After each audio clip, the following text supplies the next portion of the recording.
morning, everyone. My name is Brian Koziel. I'm the Executive Director of the Virginia Housing Alliance, and welcome to our unveiling of our 2021 policy agenda for the upcoming General Assembly session.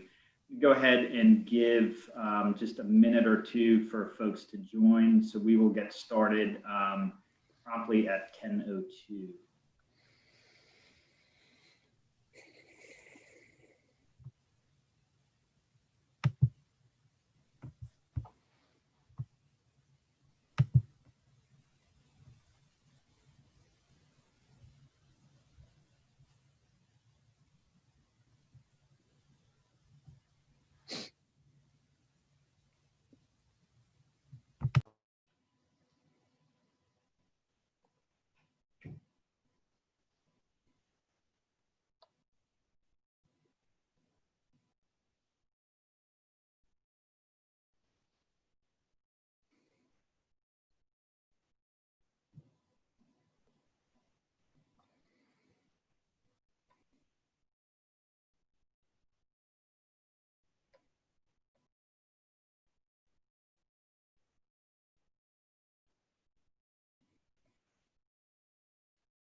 All right, thank you all for joining us this morning. I have with me Molly Jacobson, who is our Director of Policy, Melissa Bondi, who is the Chair of our Legislative Committee, and Alexander McCauley, who is VHA's lobbyist. So I'm going to turn it over to Molly to let her take the reins.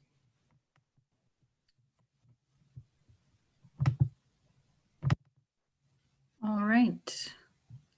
So just to give a quick overview of our event today, we're going to start off by sharing our policy priorities for 2021.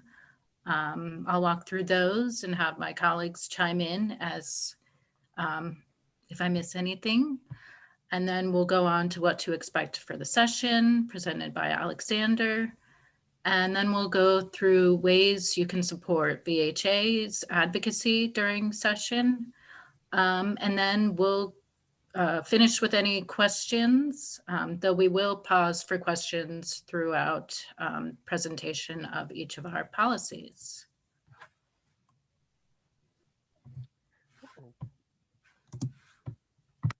Good morning. My name is Alexander McCauley, and I'm an attorney and a lobbyist here in Richmond, and I've represented the Virginia Housing Alliance for the last 3 years, and this will be my 4th session coming up, and we've had some great success, particularly with respect to the Housing Trust Fund and permanent supportive housing, and look forward to answering y'all's questions and providing some guidance about the upcoming virtual session. Thanks. All right, thank you.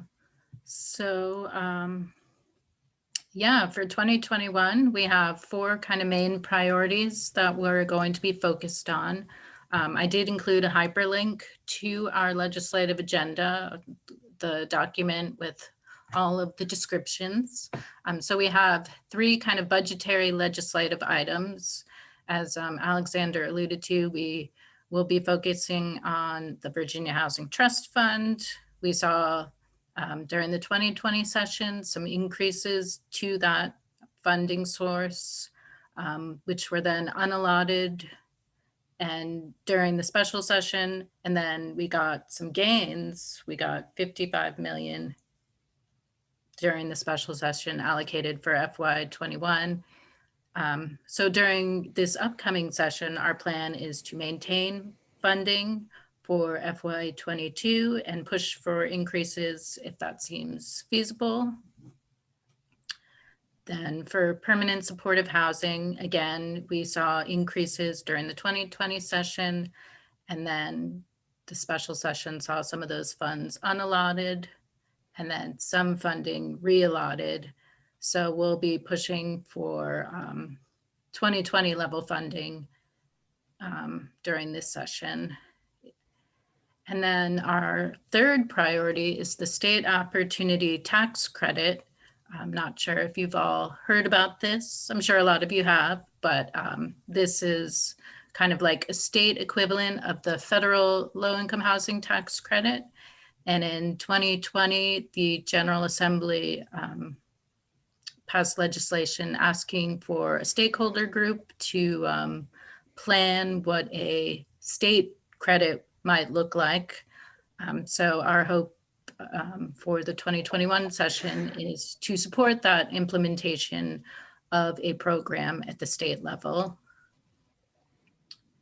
And then our last priority is more of a recommendation, but this priority is to encourage the state needs assessment stakeholder group to include strengthening requirements around including housing in jurisdiction comprehensive plans as one of their recommendations.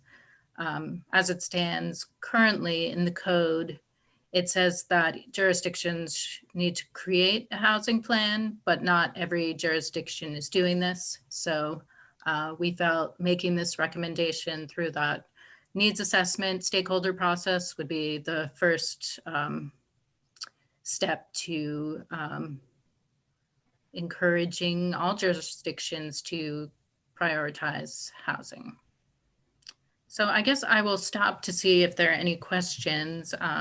Feel free to drop questions in the chat. Melissa, do you see any questions in the chat box? Not yet. Okay. Not yet. I see a That's hand great. raised. But if our hand raiser wouldn't mind dropping their question in the chat, that would be great. Agree. Just because we're trying to get everybody in and out in an hour. We want to create space for everybody to get a chance to share their view. Thank you. Mm-hmm. So the first question that's come in is, what is the amount of the state tax credit being proposed? And I believe that we haven't actually, is it true, Alexander, have we yet seen a dollar amount? I know that numbers have been talked about, but have we actually seen a proposed amount? No, Melissa, I don't know what the dollar amount, right now, I don't know what the dollar amount is. I think Brian might have a better idea of some of those discussions. Yeah, and so currently the what we would be asking for is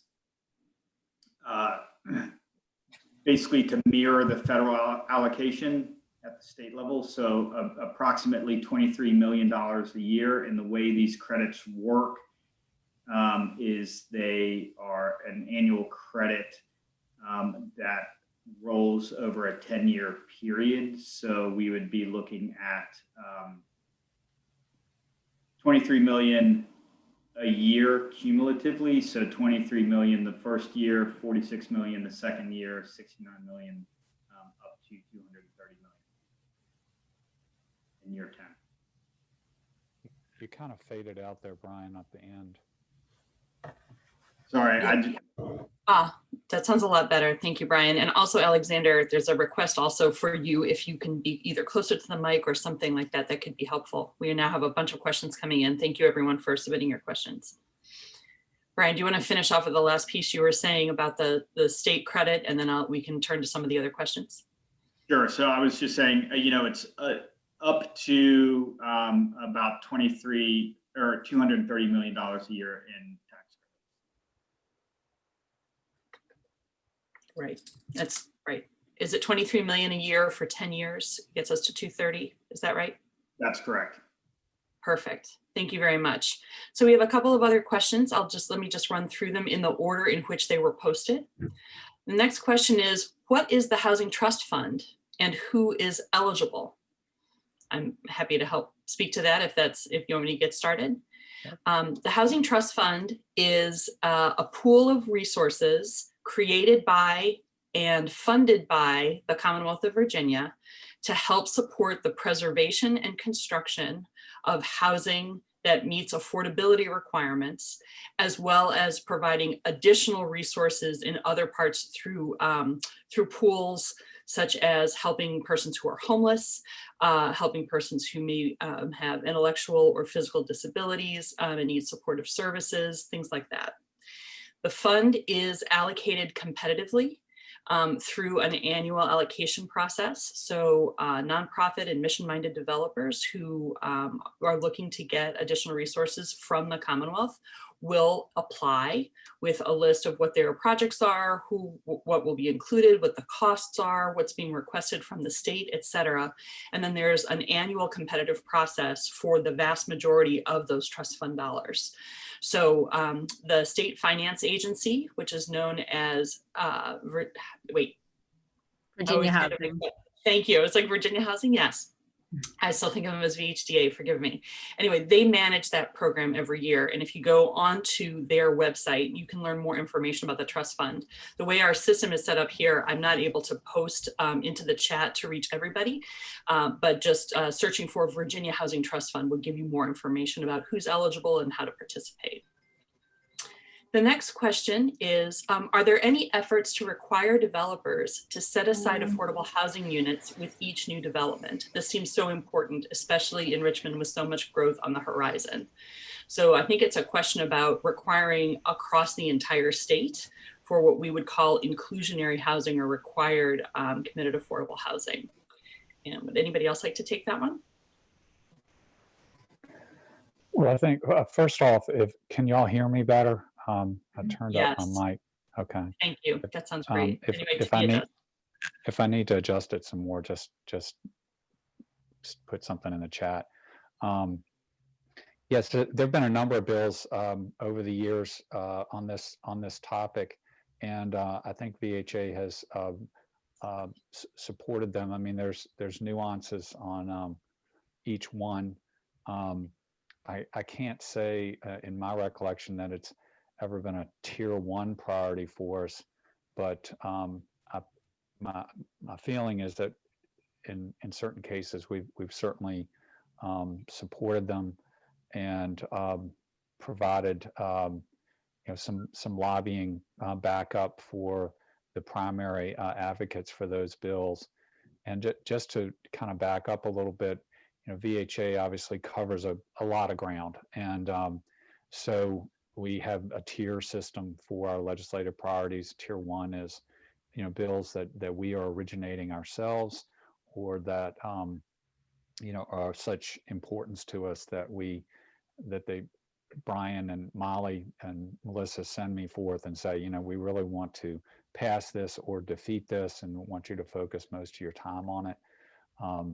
And then, tier 2 are bills that we support or oppose, but are not resource intensive, I'll say, for the organization.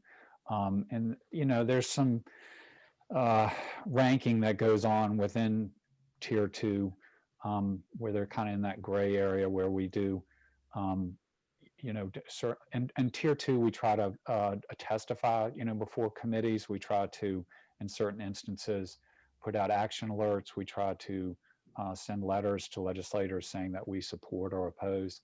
And then tier 3 are bills that we're just watching.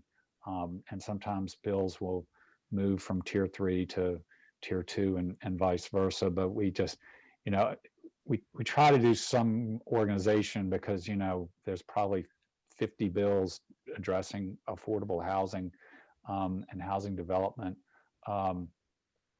every session, sometimes, closer to 100.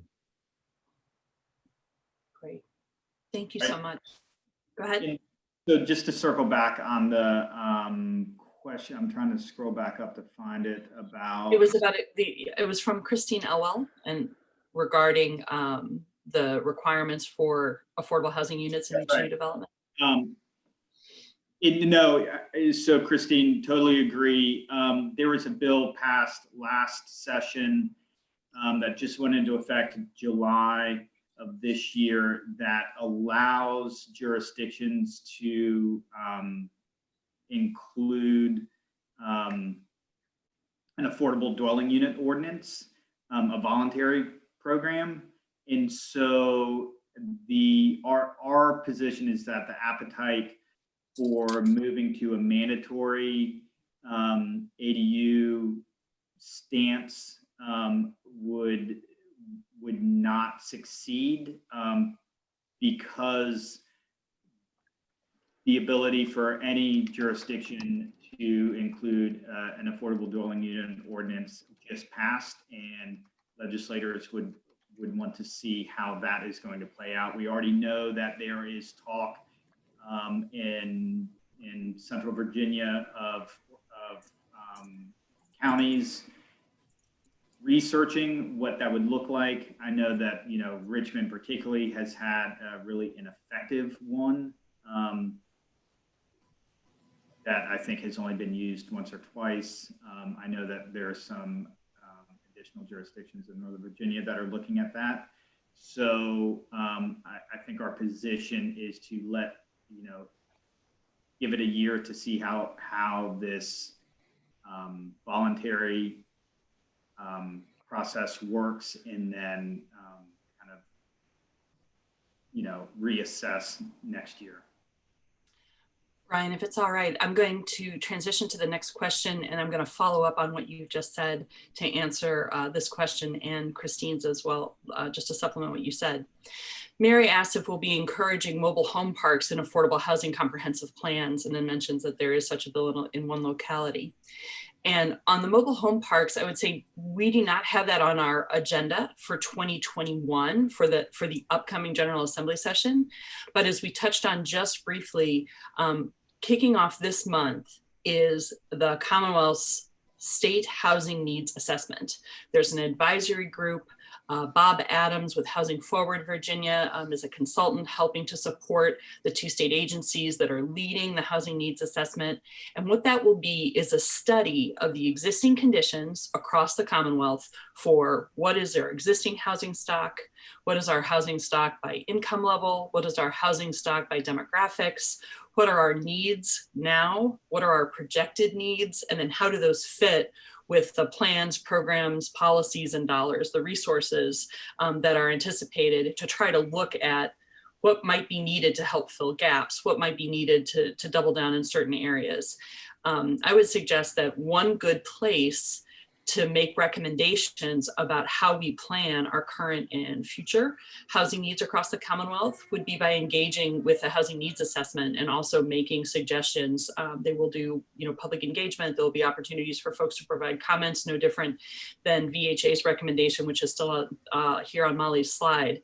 And so those are opportunities, I think, to really elevate areas of both challenges and then also solutions. So whether it's inclusionary zoning, whether it's changes to comprehensive plans by jurisdictions, whether for mobile home parks or for requirements and comp plans for other purposes, I think that could be a really good opportunity for us to not only all learn together on the data side what's needed, but also to share suggestions for recommendations for them to produce, which of course the state through the administration and the General Assembly will be taking very seriously the results of their work.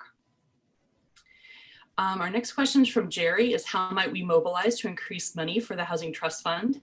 What a great question. Please stay tuned. Melissa, Yep. If I could just jump in on that question in the chat. Sure. Mary said that Titian has a bill. I assume that she's talking about Titan. But it would be good to know. In any event, I'd like to, if you could send that to us, or if you have a link, maybe just post the link to that bill in the chat. That would be good to know, what's out there, because it's, in the rural areas, it's such an important issue. Great. Thank you very much, Mary. If you could do that, we would really appreciate it. So Jerry had asked a question, how do we mobilize to increase money for the Housing Trust Fund? I think that if you stay tuned for the rest of that webinar, you may get more information about how to participate further on what we're going to be doing to mobilize around these priorities. Corinne asks if there is bipartisan support for the state credit. Might be too soon to tell exactly where and how much support there is for any of the bills, but does anybody want to speak to that? I think there will be bipartisan support. The issue is, and the two challenges are, number one, the Department of Planning and Budget just institutionally has hesitation about tax credits because they take money right off the top of tax revenues, so they tend to just, as institutionally, bureaucratically, to push back against new tax credits, and that's philosophy is mirrored a little bit in the budget staff of Senate Finance and House Appropriations. Their jobs is to maximize revenue, minimize spending, to keep the budget as balanced, well, not more than balanced. They like to have surpluses, and so they just kind of push back typically against new tax credits. But I think the support will be bipartisan. Thanks. Do you mind if I jump in just real quick? Please. I did want to mention that we do have some tier 2 priorities that might hit on some of these questions that folks are asking in the chat regarding evictions and bills like that.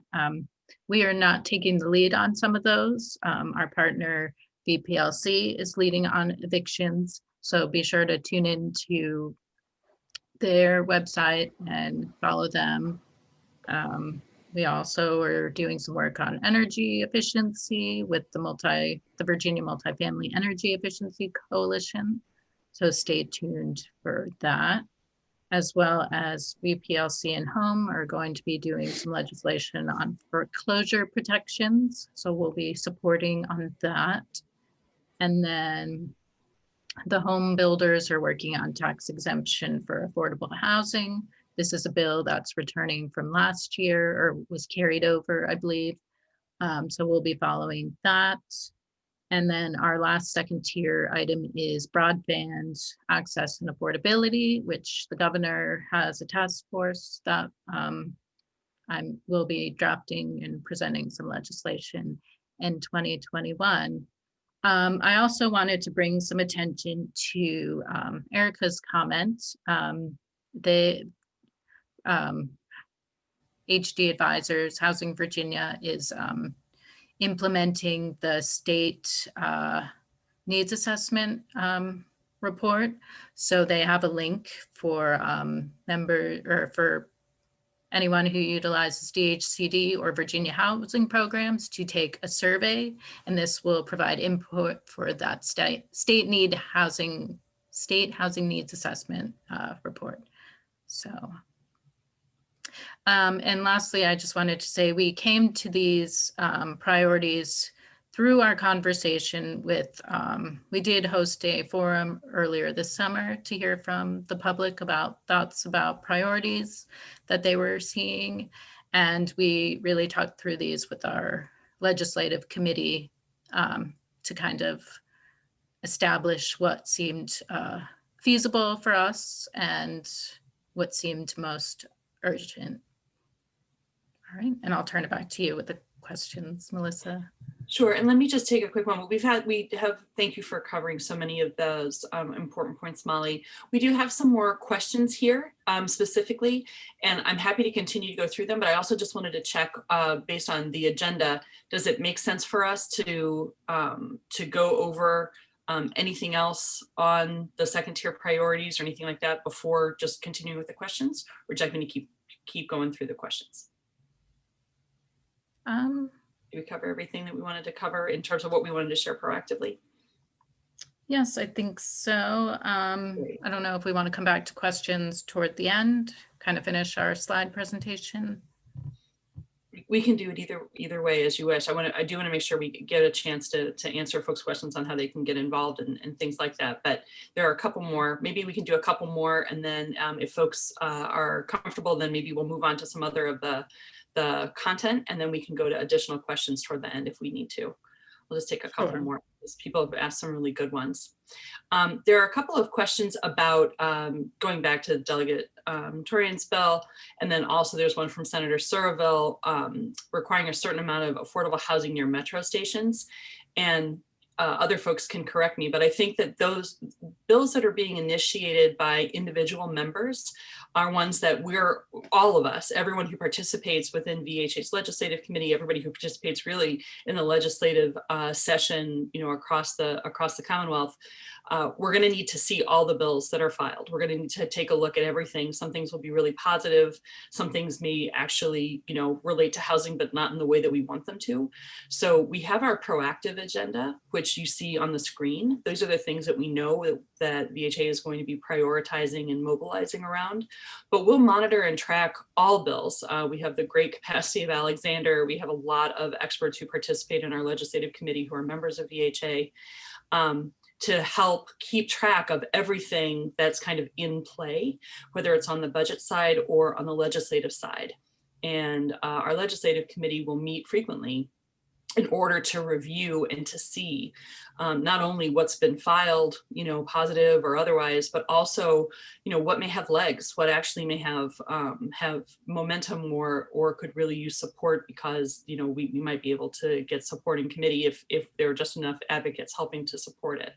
So VHA will be tracking that, we always do, but on specific programs, you know, or excuse me, specific legislation, at this point right now, nothing has made it to our top tier priority because we haven't just seen the full lay of the land yet. Anyway, that's my answer on that if anybody wants to supplement it or correct me. No, that sounds right.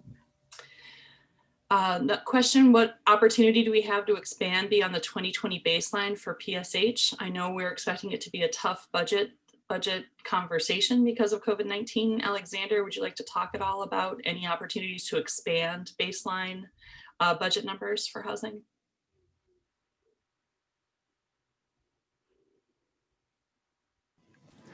Thanks, Melissa.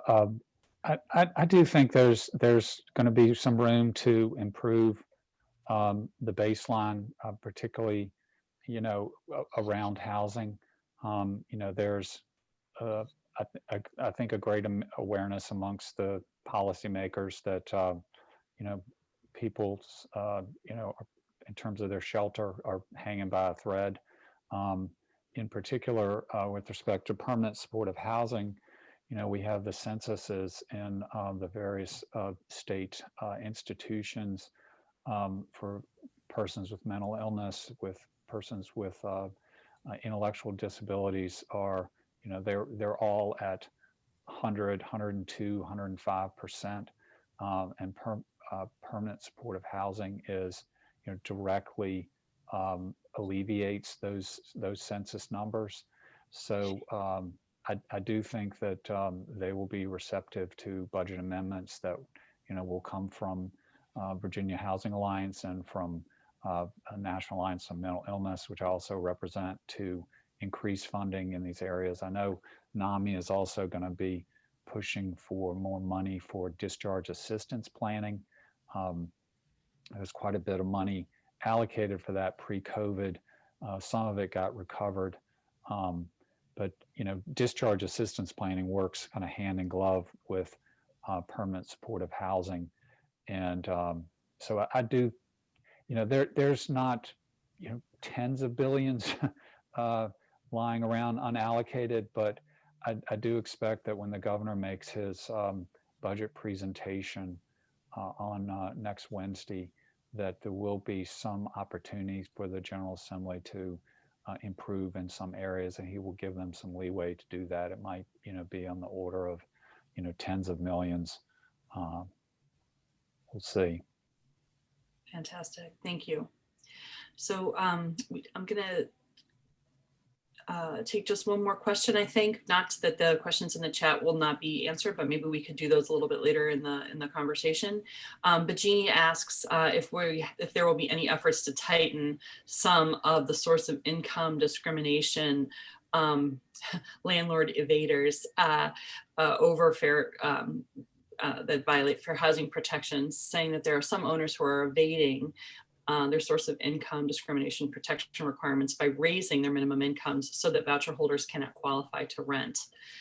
My first thought on that is let's ask Home and the Poverty Law Center what, if anything, may be in their priority agendas for this, where we might be able to support the lead being taken by others who have more direct expertise in the areas of both fair housing and tenant protections. But I'm not sure if that's a conversation that's already been had with VHA directly or within VHA directly.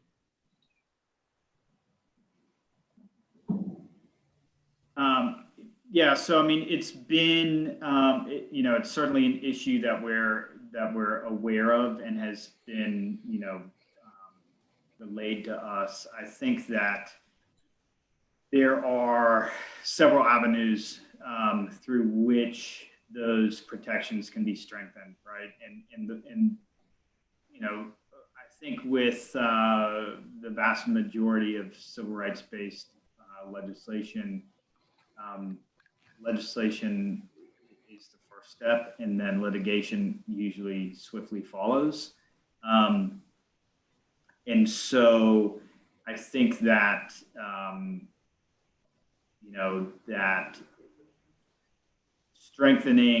further strengthening loopholes through legislation, particularly this year, given the shortness of the session, would be incredibly challenging. But I would imagine that there will be,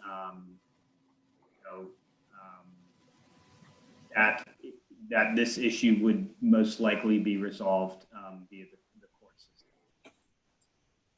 That's great.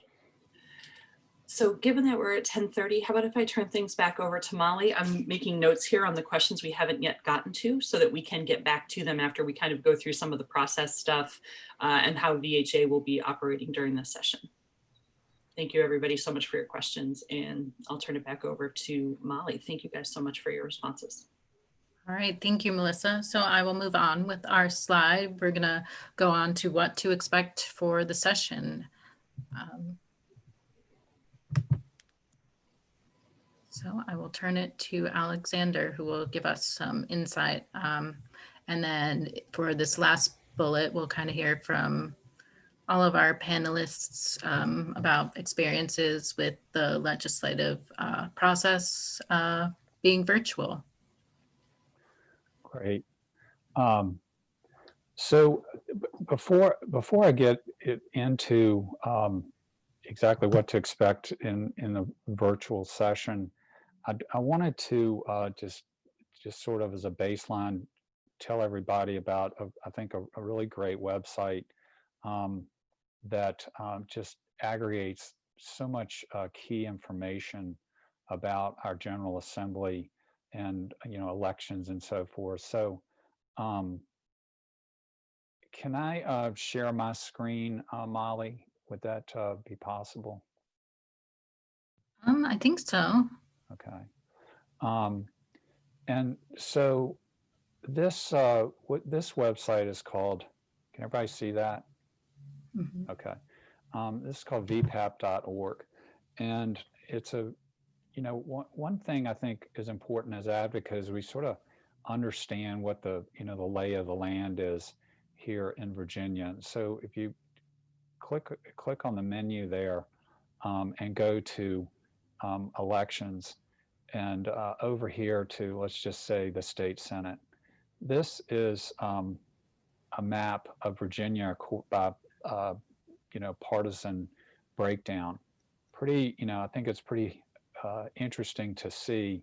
It's kind of a little bit like the United States in terms of the blue is concentrated in some very distinct places, and then the rest of the state is red. And all of these dozens of House districts, but you can click on any of these.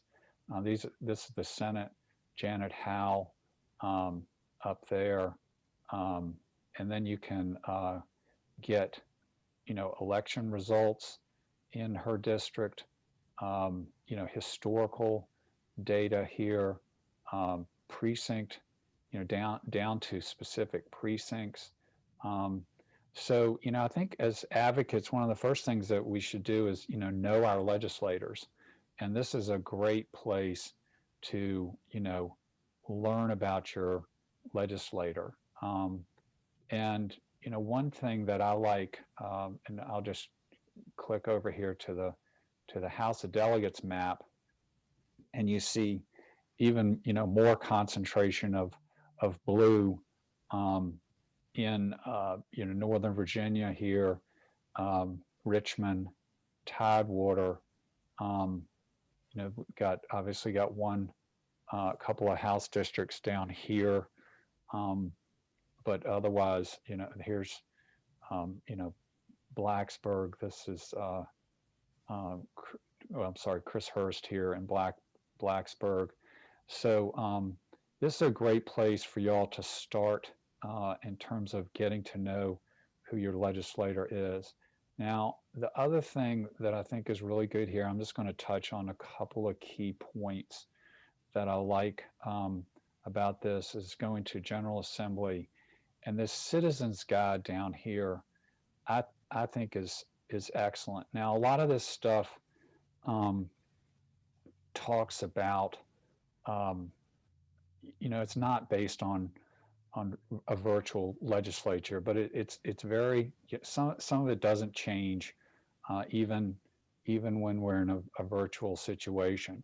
And the virtual situation this year is that the Senate, everything's going to be broadcast. You're going to be able to watch everything that you want to watch. But the House members will be remoting in, just like we're doing here today. Senators are going to gather in the Science Museum of Virginia, and they will be, deliberating and meeting in person, but the House will not. The biggest challenge that we see is that you can't decide spur of the moment that you want to testify on a bill. You've got to sign up in advance, and the rules on that kind of changed as we went along. At first they were saying you got to sign up 24 hours in advance. Then they were allowing people to sign up almost to the beginning of the meetings, and as you might imagine, because people could testify virtually and didn't have to drive down to Richmond to testify, a lot of people signed up. So the result is, bill would come up in the special session, and there'd be 40 people that had signed up. And so they would say something arbitrary like, well, we'll hear 5 minutes per side, and then just arbitrarily pick 5 out of the 40 to testify. So it was incredibly random. There were bills that we were following very closely and trying to have our voice heard on, but it was difficult. And the other part about it that was challenging is that you think that you're going to oppose a bill, maybe, but then you find out as the bill is being discussed for the first time that there's been a substitute drafted, which you don't have access to, that changes the bill dramatically, and we're no longer in a position of opposition, or we're actually no longer in a position of support. So we're, furiously texting legislators and, lobbyists on the other side trying to figure out what's going on. Suboptimal, to put it mildly. And all of this is, I think, a major reason why they put strict bill limits on them this year. House members will only be able to introduce 7 bills. Senators will only be able to introduce 12 bills.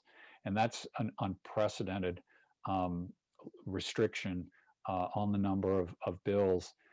Typically, they would have bill caps on the regularly filed bills that could be filed after the session begins, but they had unlimited numbers of bills before to pre-file. But they've ended that distinction. There's just a hard cap. And so that will help. But, controversial bills, we're still going to have the same situation where, 40 people from across the Commonwealth sign up to speak, and we're not going to be able necessarily to have our voices heard. So we're going to have, it just puts a lot of pressure on us to get to legislators early. I'll stop there and see if there's any points, Melissa, Molly, or Brian, that you wanted to add to that, or any points that, what you'd like me to kind of get into next, or just stop talking.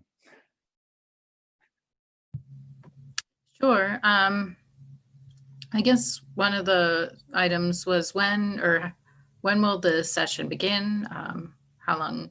We know it's going to be a short session. Yeah. Oh, yeah. Thank you. pretty key point that I left out. Yeah. So January 13th is when the session is supposed to begin. As many of you have heard, the Republicans have said that they will not vote to do the traditional 15-day extension of what is under the Constitution a 30-day session. So historically, for since whatever our new Constitution was adopted in the early 70s, they have had a 60-day session, our long session, which people in other states hear that our long session is 60 days, and they can't imagine how we get it done, but somehow we do. So that's the long session, and then we have a 45-day off-year session, the so-called short session.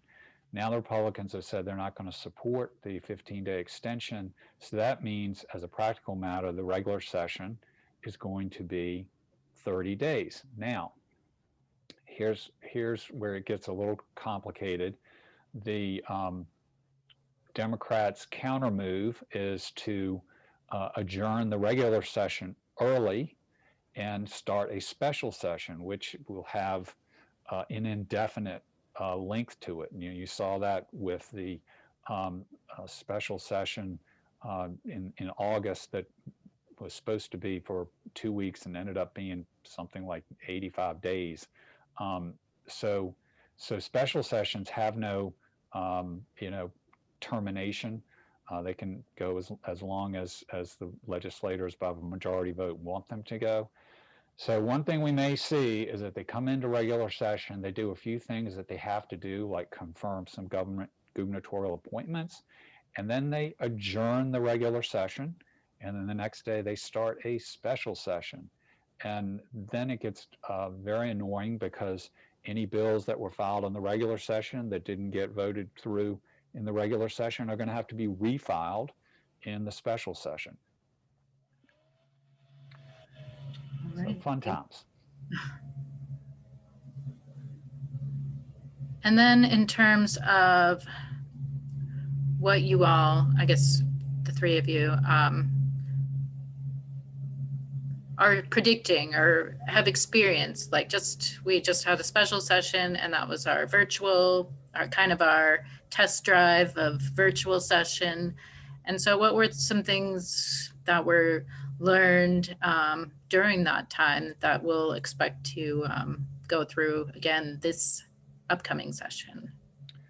So I think what you'll see, and what we saw during the special session, is that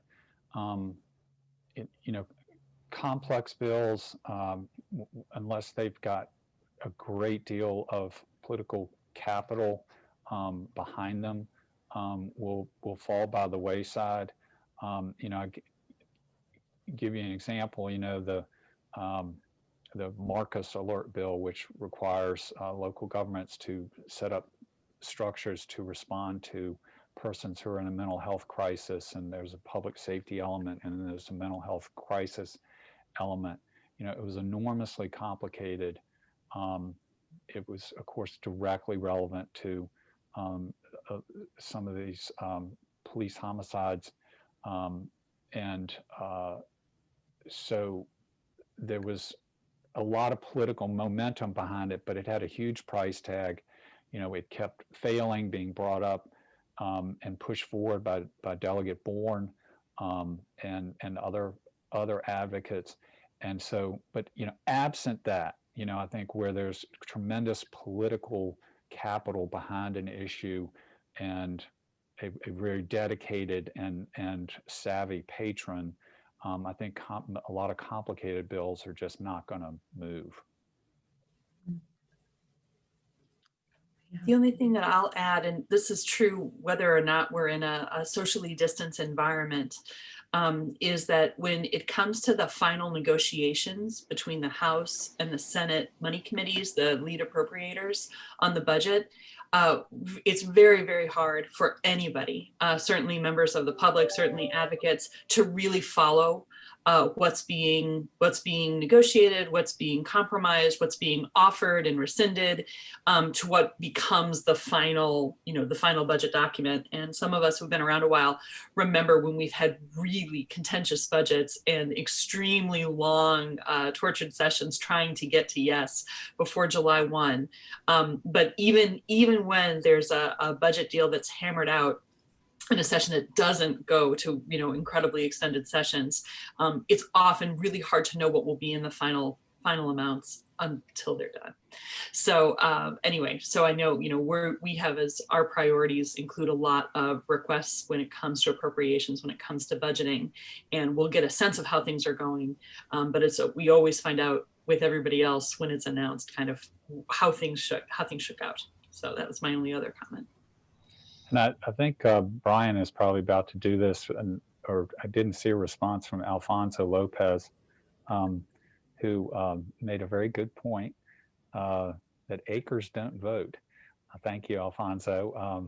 And if you could join us, it would be fantastic just to hear from you. Delegate Lopez, for all of you who don't know him, represents Arlington. And he has been a champion of the Housing Trust Fund. He's consistently pushed it his entire career.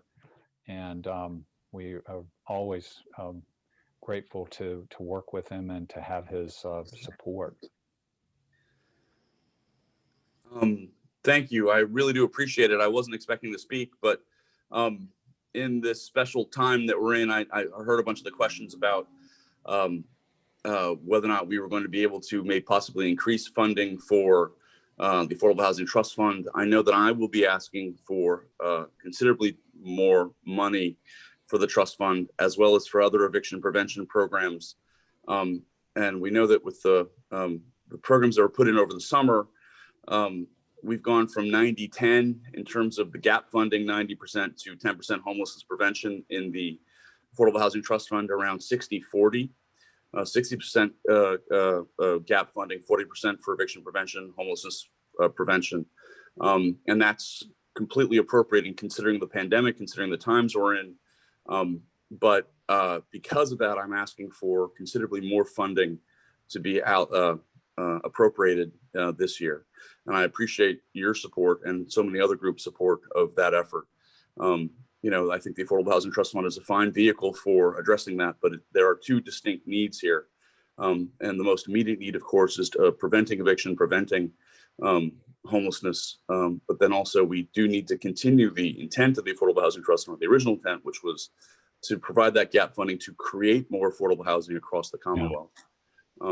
So with that in mind, I really do hope that you'll all strongly support the appropriations effort to get us from around 85 million to possibly 120 million or 100 million. So thanks for that opportunity.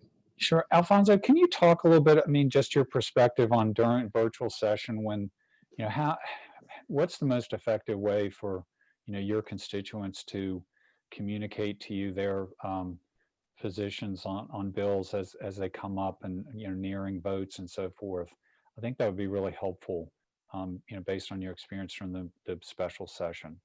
Well, living in one of the smallest, acreage-wise districts in Virginia, most people just come and knock on my door. But for me, it's always been just emails and phone calls and text messages. Folks have my email, they have my phone number, and it's very easy to get a hold of my office. But it's just because of the timing, because of the nature of the virtual session, it's just going to be that much more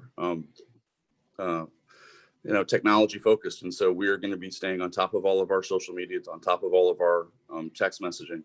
But also what's very true about this process is that relationships matter. And so, if I get 100 emails or 100 text messages, of course, I'm going to sort of read them all and go through all of them, which is what my job is. But also, I'm probably going to return Alexander Macaulay's text message first, because I've been working with him and been friends with him for a decade. And so it's important that, this goes back to sort of the 101 love lobbying, which is you don't just come and talk to folks during session, you come and talk to them all year round and create positive relationships based on trust. Yeah, but I'm sure you'd be the first to say, Alfonso, that when somebody identifies themselves as a constituent, they immediately move to the top of your list. Yes. It's what's the old metric? A handwritten letter from a constituent is 100 people in your district. An email is 10 people. A phone call is 50 people. So yes, that's always the case. And I don't discount contact from folks outside the district. In fact, for years, I was the only Latino in the House of Delegates. And so I would get phone calls from Latinos in Virginia Beach and Roanoke and everything. And so I was perfectly open to always trying to be responsive to everybody. But yes, constituents, those contacts matter more than anything. Yeah, and so thank you for that, because that is, in terms of being advocates and helping us with our goals. Everyone on this Zoom, when you email or text or write to Alfonso, I tell my clients, put at the very top, I am a constituent, because they're not going to know unless you tell them. And that just is so helpful to the legislators and their assistants, their staff, will immediately, pull that forward and that is, part of our job is to identify, as bills come up in for a subcommittee vote, to identify our members out there who are constituents of the key legislators. And that's part of what Molly does and I do, is to reach out and say, hey, a bill's coming up in a subcommittee that Alfonso is sitting on. Let's let him hear from some of his constituents that this is a good bill or bad bill. All right, well, thank you. Thank you, Delegate Lopez, for joining us, and thank you, Alexander. I think I will move over to our last slide, which is how to kind of engage with our advocacy during this session. So let me share my screen.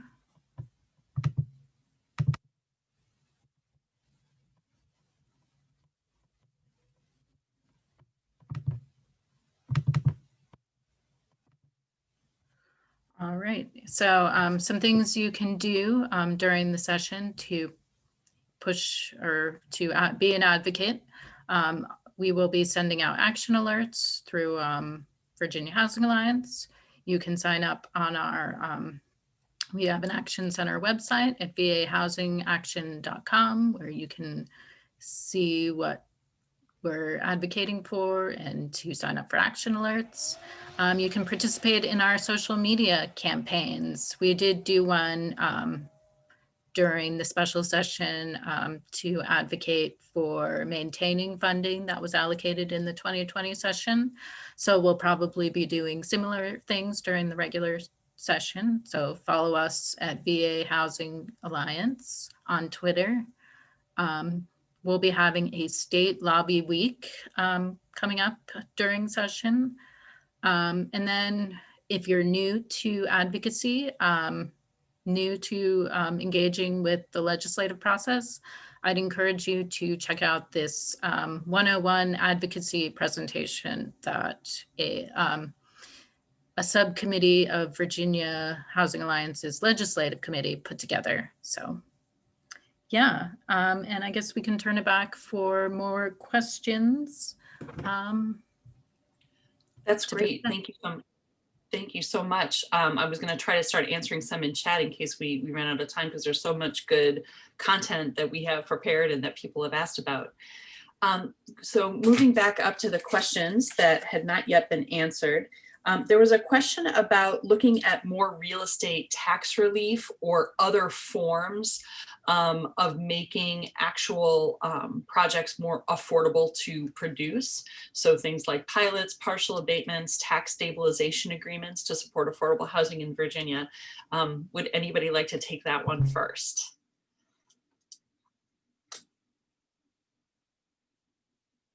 I know in Arlington, Virginia, where I happen to live, we had worked for years trying to get the General Assembly to permit Arlington's tax assessors to take different things into consideration to provide a more favorable assessment for committed affordable housing properties, and having more flexibility at the local level in order to make housing properties, have a lower tax burden.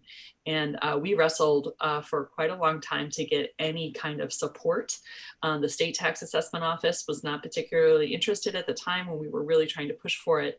So I know that it's been an uphill battle, even at the local level, where you would like to at least have a little local control. We all know the Dillon rule is in effect, but I'm unaware of any recent success in pushing for state level types of abatements or things like that. I'm open to being corrected though, if anybody knows about more. No, I think that's right, Melissa. I think the attitude in the General Assembly is that that's a local decision.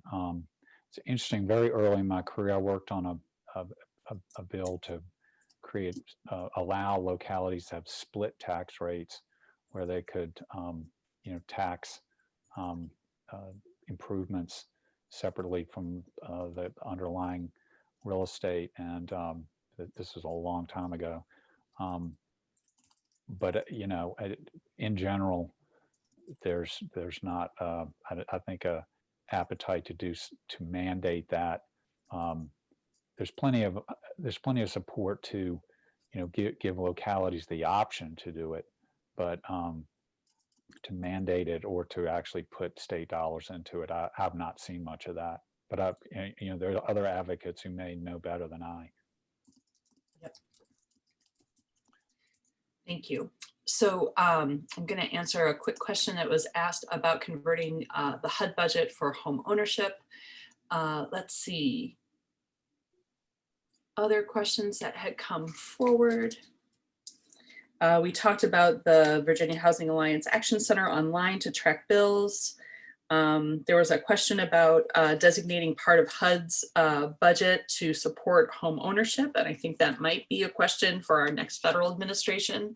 Nothing under the current administration for sure, and a lot of home ownership activities are actually taken care of through other federal agencies. So if there is an opportunity to do something with HUD, that might be a 2021 question for us at the federal level. And then there was a question about whether or not the housing needs assessment activities will include genuine community-based engagement. And I would say that the right folks to ask about that really are at DHCD, at the Housing Finance Agency, and of the advisory group that it will be working on the housing needs assessment. I know that there's a real commitment to having a robust housing needs assessment within the time and resources that are available, but that's probably a question best asked of those who are actually running the housing needs assessment on what their plans are for outreach and community engagement. We're almost at time. Looks like one other quick question came in. Do localities have the authority to set differential property tax sales and dedicate that to local housing trust funds? So yes, they do in some cases, but property sales tax is more complicated than say a meals tax or some other different kinds of taxes. So the big challenge is that everything has to be applied equally across all residential and or all commercial. So you can't do specific carve outs when it comes to certain kinds of property related taxes. So I don't want to get over my skis on what I do and don't know about tax law in Virginia when it comes to property tax, but I do know that that is something that has come up in the past as a speed bump. I hope I didn't miss anybody. I believe that we have covered everything that has been submitted in the chat, and it is exactly 11 o'clock. All And right, well, thank you. I just wanted to say I posted the VPAP Citizens Guide in the chat. I think I'd direct everyone's attention to it. Perfect. All right, thank you. And we can share that out afterward as well. Yeah, I think that's And if I could just jump in real fast, I just want to, thank Delegate Lopez again. He has been a true champion. I just want everyone to know on the call to know that. And so that was an added bonus. And if you're still out there, Alfonso, thank you for everything you're doing for your constituents and on this issue. great. Thank you. Yeah, thank you all for joining us. And follow us on social media and be advocates during the session. And I'll turn it over to Brian to see if he has anything else, any last minute words. No, just thank you for your time, for joining us. If you have not been to our Action Center, vahousingaction.com, please go there, sign up. Our action alerts run through an incredible